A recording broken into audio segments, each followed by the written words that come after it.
Oh no. I've said too much. They're here. Subscribe, and I'll try to update you all soon if I can make it out of here. For now, this has been Mr. D.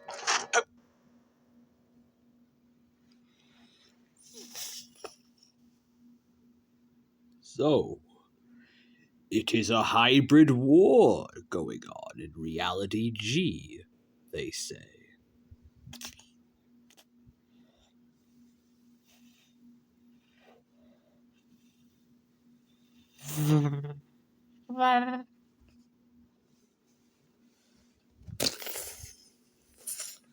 Hello.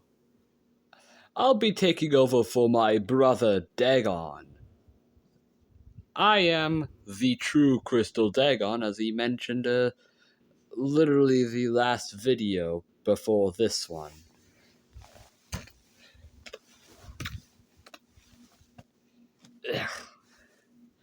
I'll be taking over intros from now on, and today I have my own special episode. So I've been looking around realities recently, and I came across an interesting cluster. Well, I've been wandering around the Megaverse recently, which contains multiple omniverses, which contain multiple multiverses, which so on and so on. You get the ordeal, right? So, I've came across a unique cluster of characters in a very well-known multiverse. This is the multiverse of the hybrid war. I am going in here to send in our own beast, because we do have some connections with this universe due to recent things we have done. You see, my brother Dagon took fond of Goji Center's Ultimasaurus, so we took its base genetic code and modified it a bit with some of our own beasts from our reality, making it unusable for the war due to it having kaiju DNA, along with a couple others. What's going on here? I heard something talking about me. Oh, it's nothing important, Ultima. You can leave.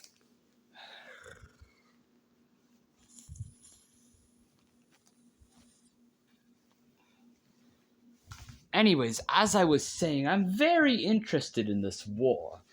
Especially because we have very unique creatures here. But before I continue, I need to explain a couple things. I'm also going to break the fourth wall here. You see that thing in the distance? That thing that holds thousands of specimens for display? I am only limiting myself to the specimens on that rack over there.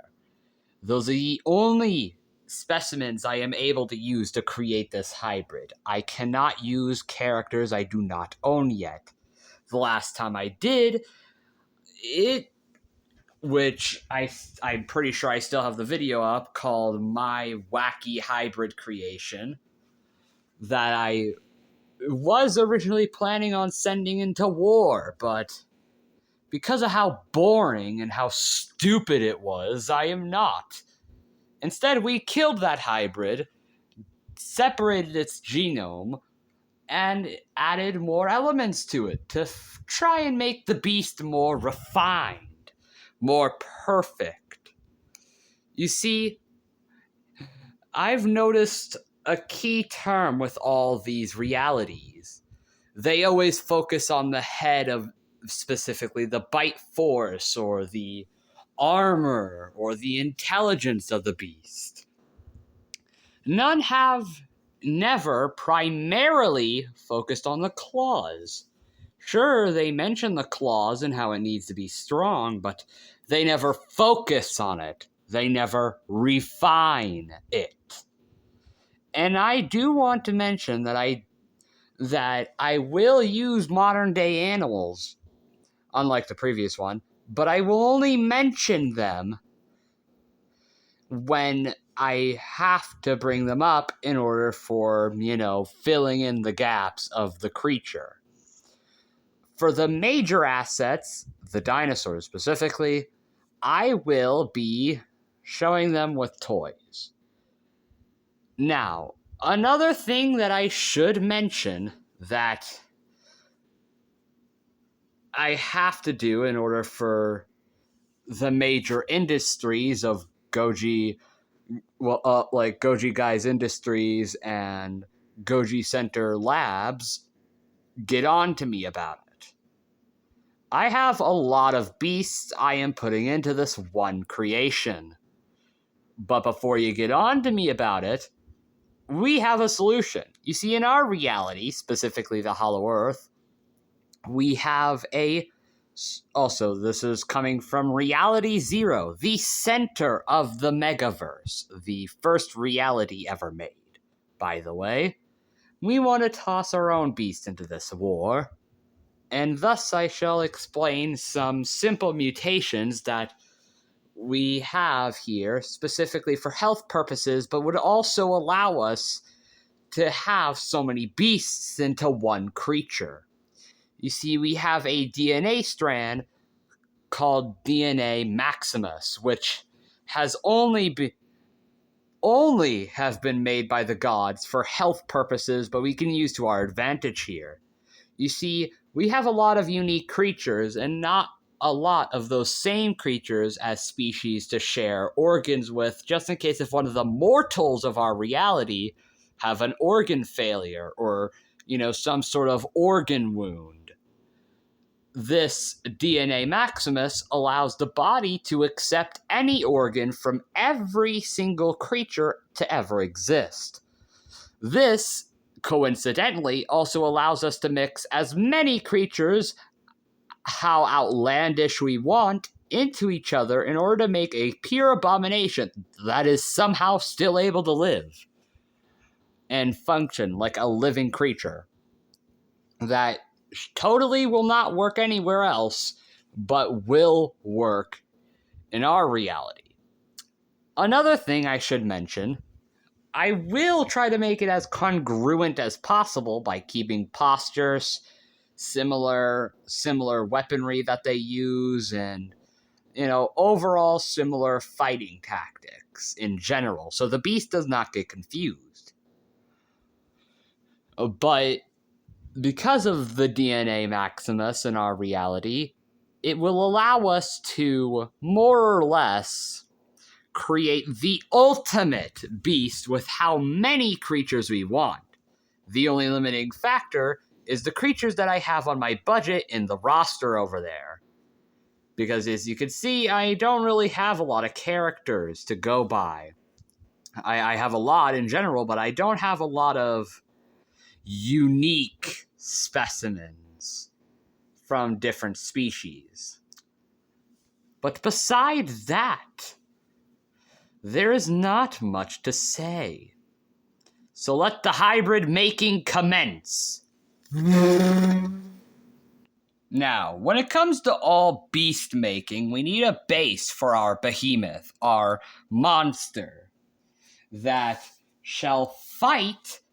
Oh yeah, I forgot to mention this in the intro, but to make it more unique, we are going to be making it fight not only the Hank 2.0 once it comes out, once it is fully made by, incubated and released and grown by Goji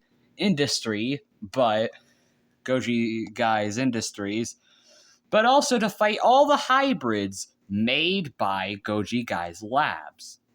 Goji Centers Labs. Jeez, here's the thing I'm confused about. Why do they have such similar names for their labs? This is causing confusion.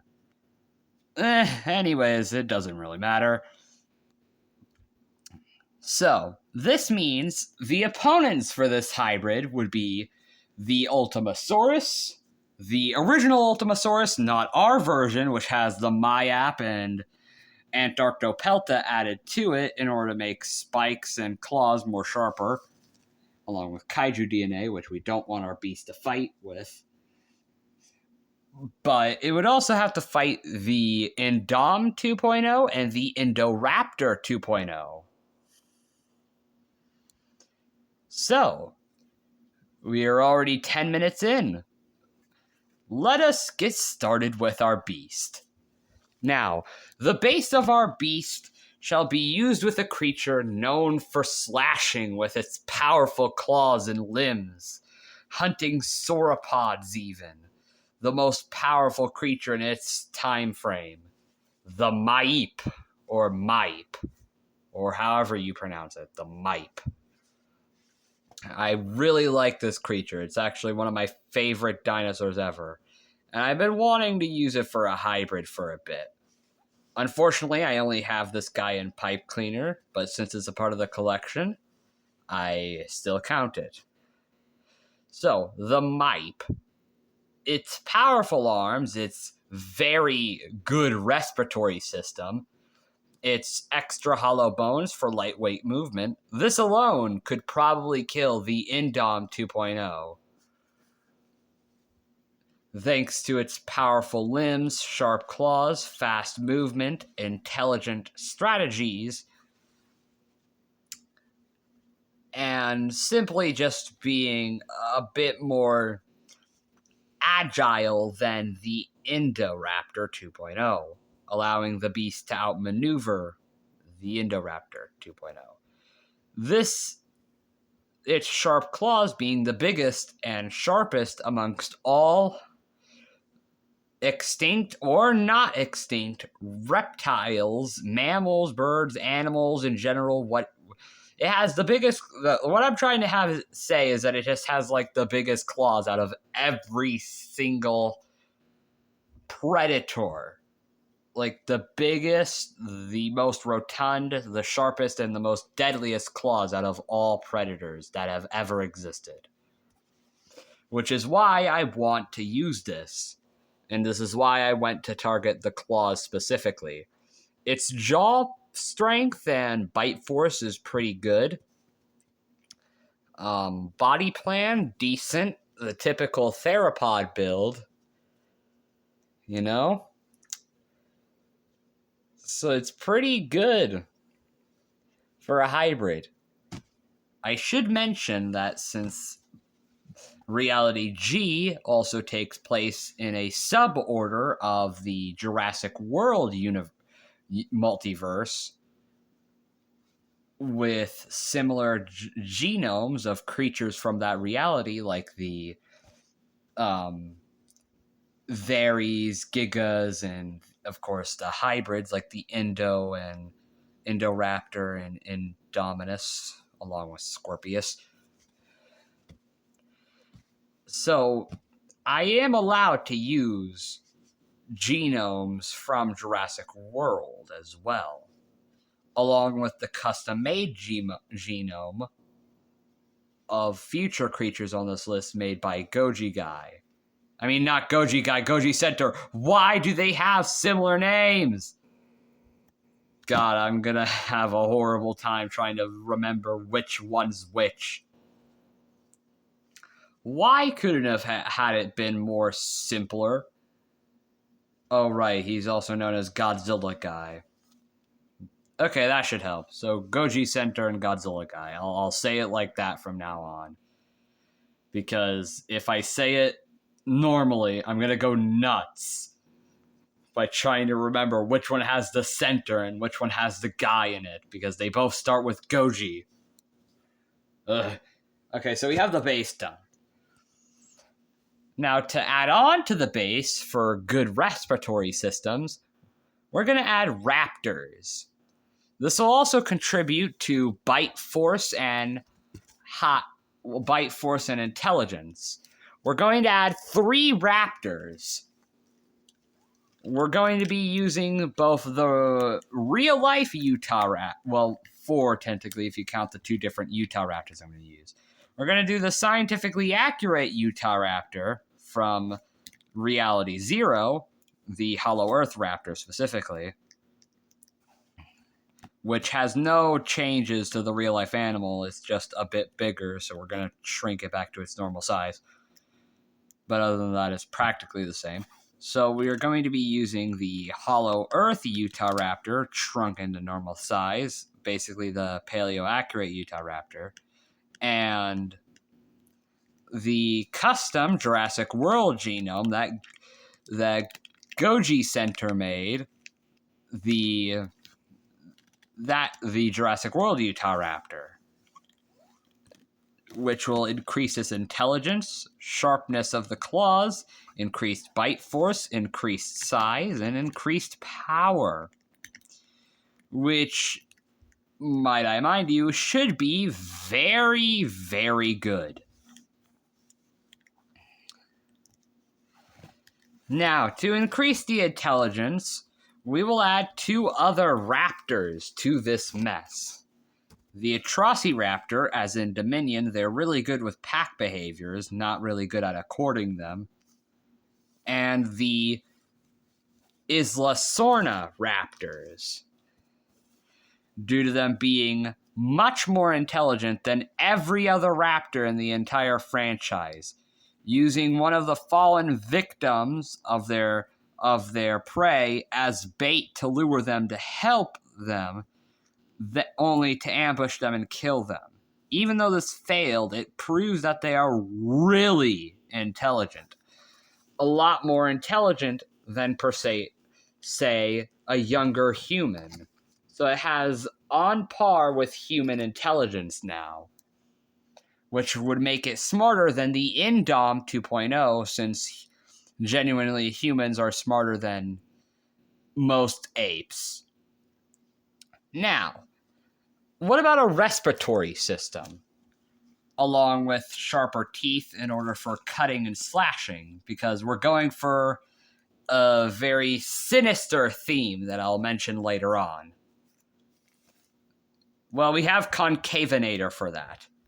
It has a good respiratory system, and since it is a Carcharodontosaurid, it has sharp teeth used for slicing and bleeding of prey instead of ripping, grappling, and tearing like Rex's, along with hooked long claws for grappling and holding their prey or slashing, I guess, in this case, whilst it bites its opponents to make it bleed to death.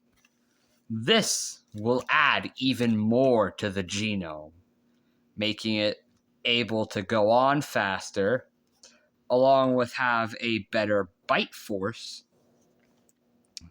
good arms, better arms in order for holding, grappling, and slashing, and overall a better respiratory system. Now, there is others I would like to add. Now, we shall move on to the last creature we shall add for the base body, which should enforce the claws to the final limit. Well, actually, the last two. The last 2 major body changes is a very unique one, and one that should have been pretty obvious. Let's start with the pretty obvious one. The Jurassic World Therizinosaurus genome. You see, this genome should allow us to have longer claws compared to body size, more akin to daggers. This will also allow us to cut and slash and ram opponents. Well, pierce opponents, sorry, not ram. Now, another creature we shall bring into the mix. Also, these are for the major genomes only. After this, we shall mention the modern animal genomes. Now, this will be an odd choice. Dracorex. Why Dracorex? Well, it fits into the next category, which is armor, but also I don't know why. I just I just added this guy for armor also because I wanted to have Draco Rex as a honorable mention in the genome. It's just there for extra armor around the body, like the neck and back and parts of the tail, along with the upper thigh and upper arm. And a little bit on the other underside, which would be a bit more barren later down the line. Now, let's talk about all the modern animals in a quick segment. We should do the, I don't remember what the shrew was called that they used for the Indom 2.0, but we're using that specific shrew to give our dinosaur iron claws and iron teeth like the Indom 2.0. This is because of another way this guy hunts, which would allow their prey to suffer for a ridiculously long time. This would also give it venom, but honestly, I don't really care about the venom. It's just kind of there.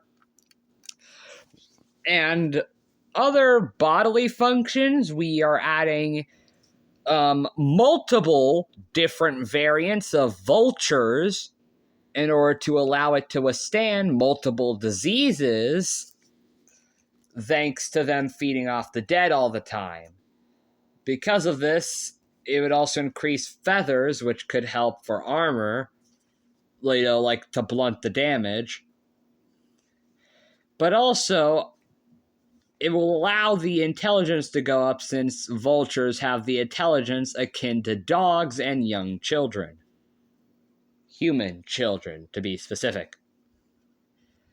And yeah, that's really it. The main reason why I added the vultures are to help prevent, the Indominus virus that it has on its body in order to from going normal to nuts or whatever. And the final normal animal I shall add are corvids. Specifically to increase intelligence. That is its only purpose. Because, yeah. Oh, and also alligators for better armor as we move to the next category. Welcome to the armor-specific category. Dinosaurs I use for armor and locomotion. First off is for locomotion and armor, being the only one in this category for locomotion to begin with. We have Irritator.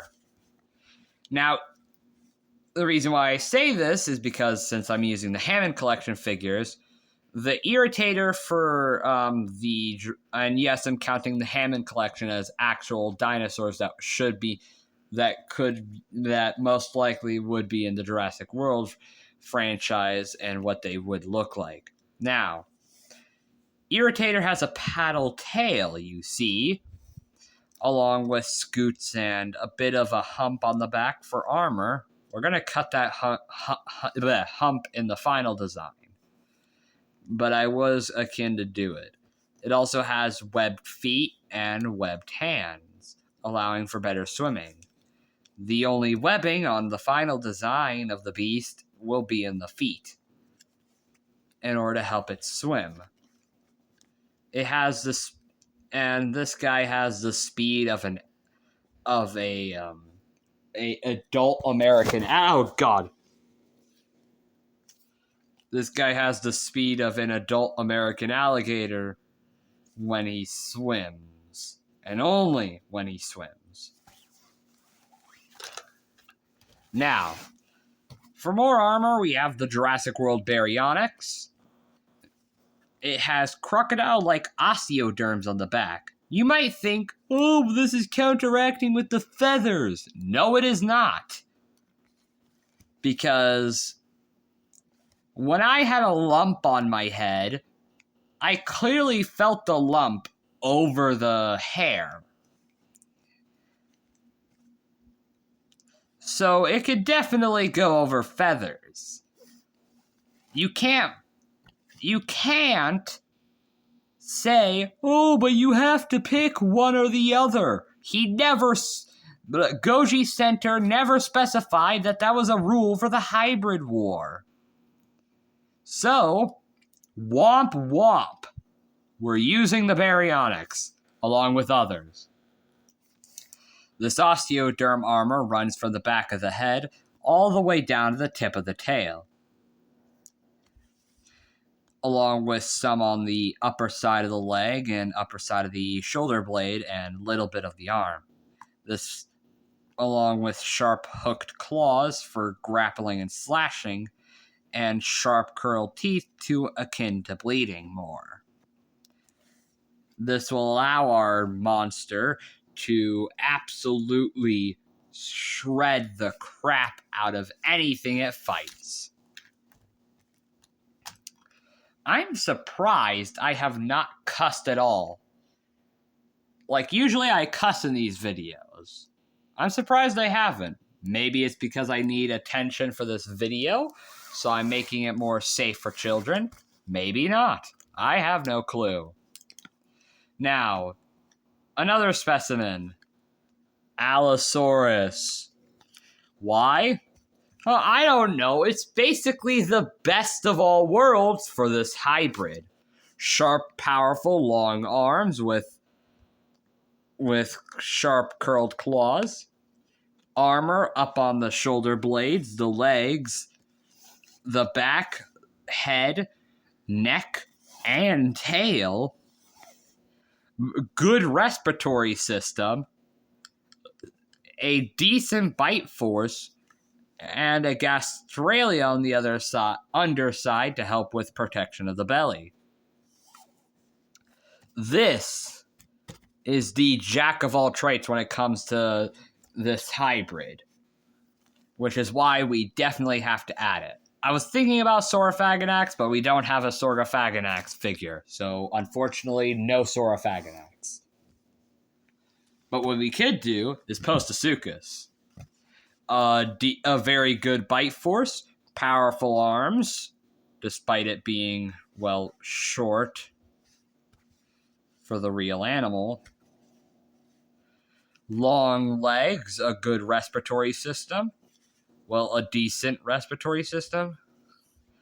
And decent crocodilian-like armor. This is a good one. Now, the final major beast in this design, and of course, before I reveal the beast and the theme of what I was going with for our hybrid, the Dryptosaurus. Why the Dryptosaurus and why not use T-Rex? Because I want to be unique. Also because it wouldn't fit into the theme at all, and it wouldn't help with the hunting strategy at all, thanks to the short-ass arms. Oops, I said a cuss word. Well, I knew it was going to happen eventually in this entire video. You know, just ignore the cuss word, please, for my sanity. Now, the reason why I chose Dryptosaurus, it has long, sharp, curved claws on powerful hands and arms. Feathers along 99% of the body, which presents buffering to any form of attack on the upper side. I specifically made this guy shorter so the bigger creatures on the list won't be able to attack the upper side due to him just crouching and only being able to show the armored upper half, whilst he goes at their ankles. Yes, I made him an ankle snatcher. Screw me, but hey, it's effective. What could your opponent do if they can't move? Now, he also has a very good bite force, thanks to it being a relative of the Tyrannosaurus Rex. So, that's something. But we also have long, powerful legs with the feet pads that Tyrannosaurids have, so it can sneak up on them. A good respiratory system for pursuing their prey. And these things on the head. These things on the head, along with the stuff on the head from both Dracorex and the Irritator, which had the little lump that Spinosaurids have, this thing at the top right here, could make a small head battering ram.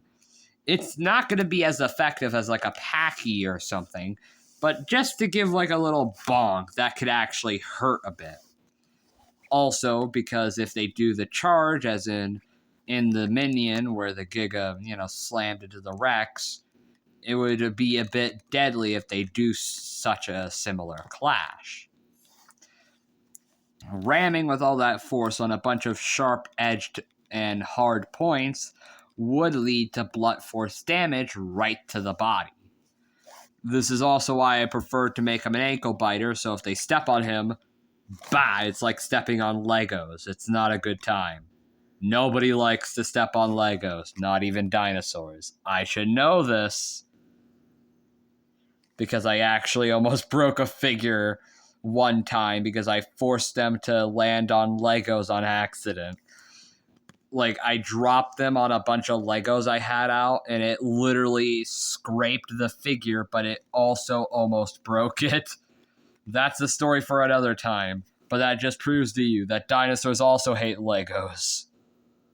Jeez, this close-up of the Dryptosaurus is funny. Hold on.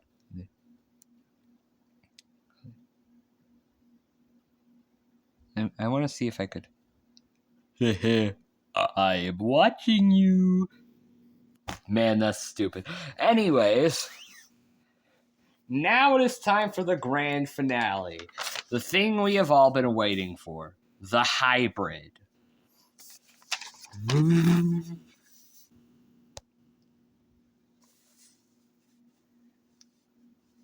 This is the Myapronexus, also known as the Great Claw. The code name for this project is Leo, also being the name of the beast. Its bite force is in between, like on when it is shorter or smaller, basically when it is younger, it is around 2,000 psi.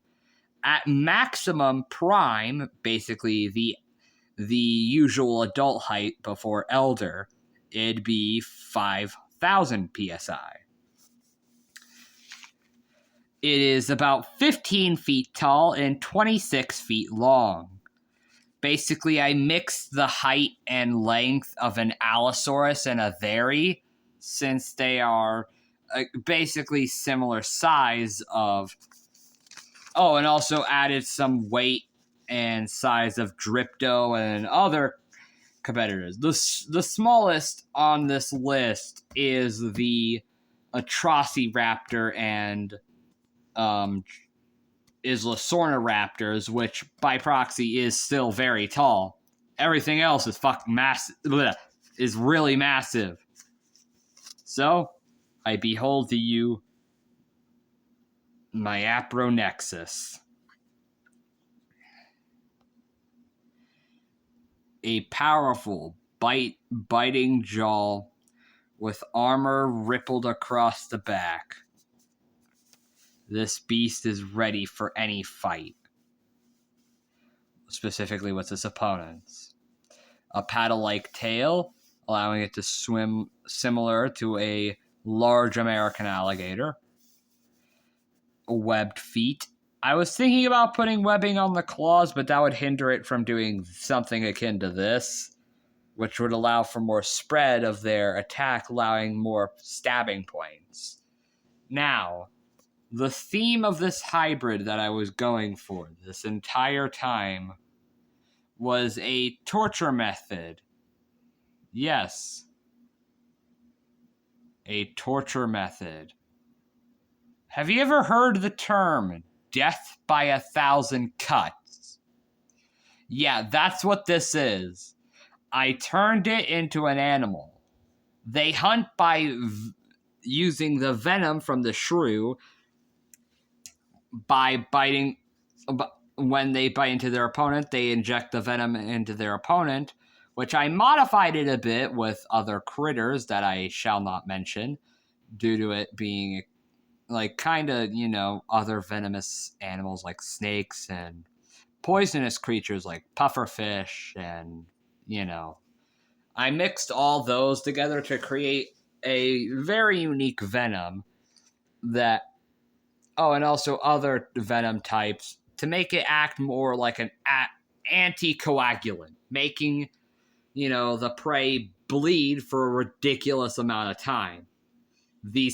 And once it has that specific part of the body tagged, it will keep on slashing there with its claws to open the wound even more, whilst biting repeatedly to make it bleed out quicker, faster, and longer. Basically, it is draining the blood from its opponents until they pass out due to lack of blood before finishing the job by slashing the throat. Well, like slashing the throat open and breaking the windpipe. That is the tactic of this creature. The armor is only there to protect it whilst it is doing this process. It doesn't need to be impossible to penetrate, but it has to be there to buffer enough damage to make this process go on. And when it does so, oh boy, you are in for a hell of a time. Its opponents, again, are the Ultimasaurus, the Indom 2.0, and Hank 2.0 once he is done being created. The purpose of this beast is to kill all hybrids, and then we shall send it back to its original reality, aka Reality Zero, the origin reality. Also, the origin reality is kind of, very, very weird, which is why we were able to pull off such a shitty creature and actually kind of make it look cool and work. I'm not sure how well this would do in the fights to come, but it's a competitor, and I bless it with the powers of Space Dagon and normal Dagon combined to make sure this creature actually works. Hopefully it does. I made sure of it. I mean, it was better than the previous one where I just said, oh yeah, it just has claws stronger than diamond, and its bite force is enough to break bones by just simply tapping it, which was an absolute nightmare. So I made it a bit more reasonable, and its hunting strategy is a bit more effective.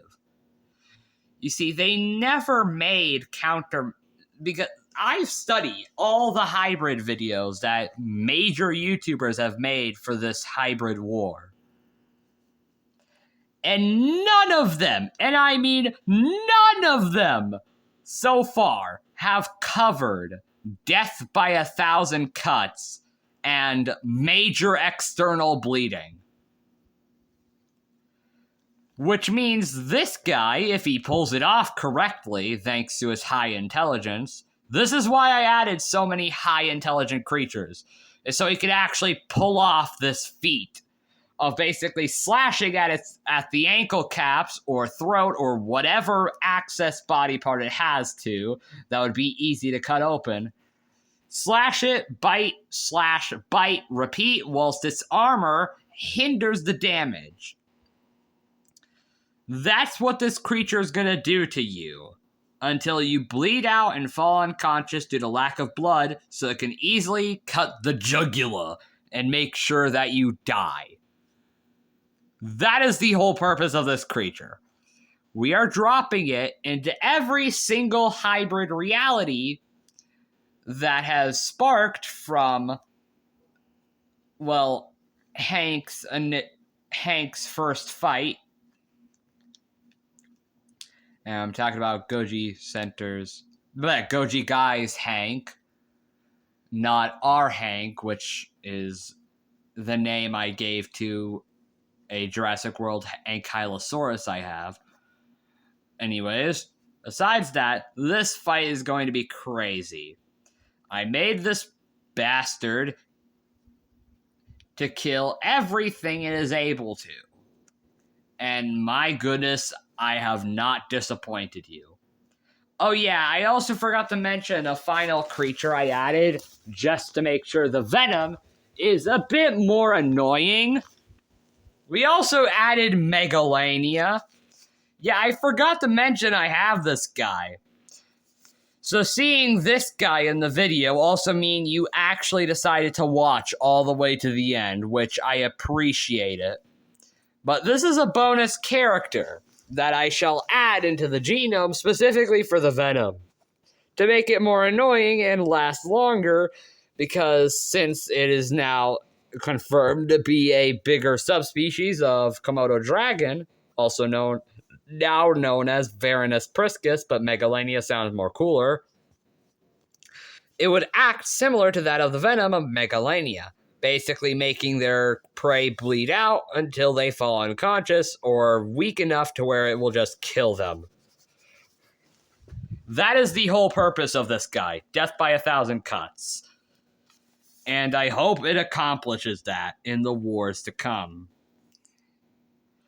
Now, a little thing that I would like to do is give permission to both Goji Guy, Goji Center, to make custom 3D models or just art in general. Well, I'll give this permission to everyone, but you can make custom art and 3D models of our beast, of my beast that I have made.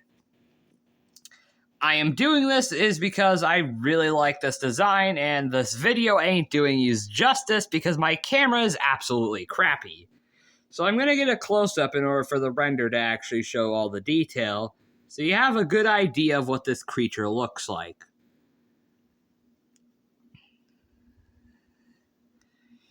And whilst I'm doing this, make sure, if you're actually watching this, to subscribe, leave a like, leave a comment or whatever. Do what you want. I'm trying to at least reach around 100 subs. It would be amazing to do this, because I'm considering YouTube more of like a side hobby, especially because I'm in middle school.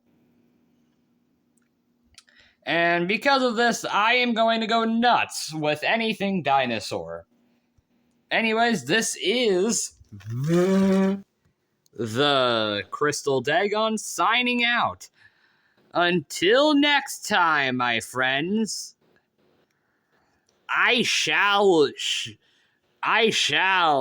witness what you guys do with my creation. Have fun with it and go nuts. Ooh, swoosh!